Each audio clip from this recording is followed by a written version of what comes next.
লঠঙা সাৰাংশ।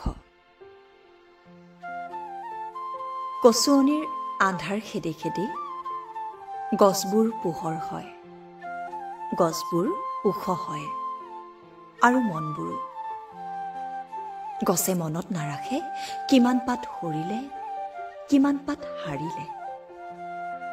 শেষ হৈও শেষ নহয় গছৰ সেউজীয়া বসন্ত। আপুনি জানেই বা নাজানেই, হাতত হাত থৈ, চকুত চকু থৈ বিশ্বাসৰ হাতখন বিচৰাটো এটা পুৰণি কথা। জুইৰ উচ্চতা জুখিবলৈ গৈ আপুনি লিখিলে এটা লঠঙা সাৰাংশ।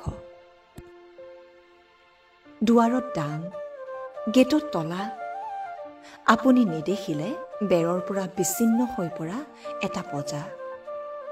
মাথো মাটি আঙুলিত পিন্ধি ল'লে আশাৰ হাতসৰি। বালিৰ চকীত বহিব লওঁতেই কোনে জানো বতাহক ডাংকোলাকৈ লৈ পানী বিচনাত শুৱাই দিছিল। তেজ খোৱা আবেলিটোক চাই বেলিটোৱে ঢলফাট দিছিল।